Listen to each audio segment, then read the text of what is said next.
In this particular location, as far as I'm aware, there's only one pair.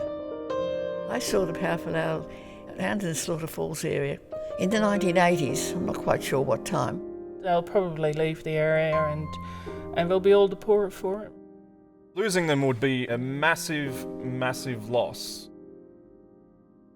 A zipline can be put anywhere, but powerful owl habitat is already disappearing, so they won't have anywhere else to go.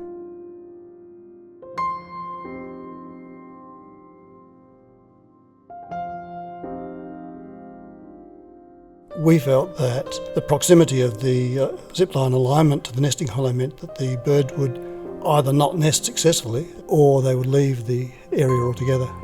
This zipline going through would certainly displace the powerful owls. They've gone from there. They won't come back. They've been nesting in that area for well over 30 years, and that's only as long as we know. They would have been there well before that. They need a fairly large area.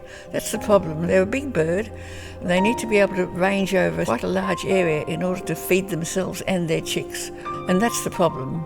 If you take one away, then you've lost a whole huge area. They are territorial in the sense that one pair will range over a particular area depending on the prey that's available to them. Well, it's early days in terms of surveying, but I think we probably have 15 to 20 breeding pairs in the greater Brisbane Basin. There would only be one pair in this particular area. There are not a huge number of big trees left, so you don't get as many hollows.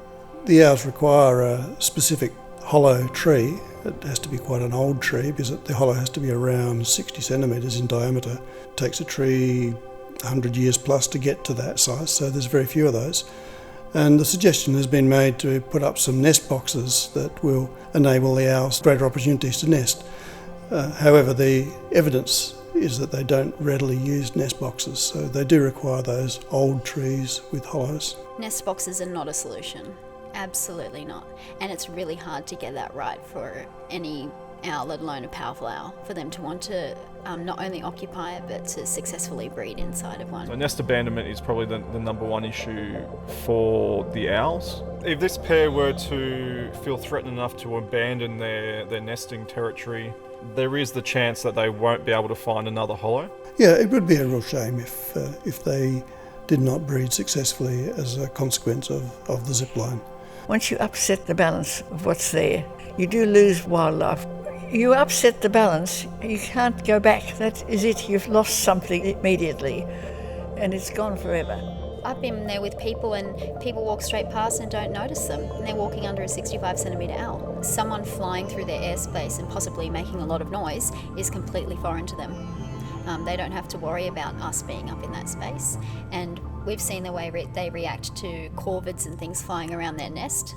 They'll take them out without a second thought. They'll do it in a moment. One of the other issues could be potential defensive attacks on people once they're on the zip line, because they're going to be coming way too close to the hollow, particularly when the female is on eggs and days to weeks after the young birds are out of the hollow, and that's when they're at most risk from attack from predators. So that's when the male is going to be on the defensive the most.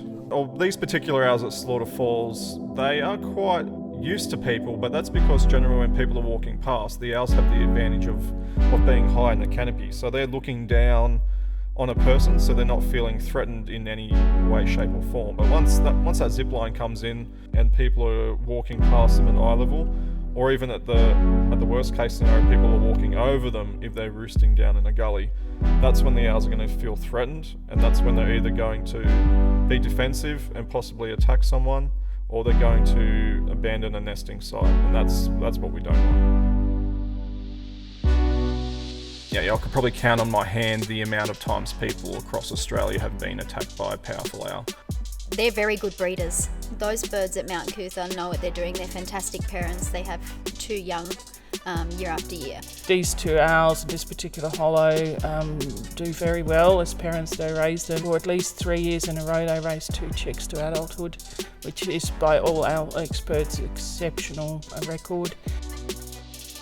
And this particular pair has been breeding in Slaughter Falls since the early 1980s. There's obviously plenty for them to eat in the area, and it's a vital part of a vulnerable species. The bigger issue is around the loss of open green space. We can't keep chipping away, we can't keep losing this green space.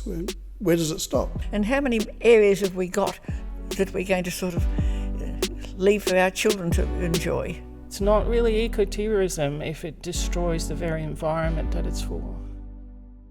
It won't just be them, but obviously they're a threatened species, so they're definitely the focus of it.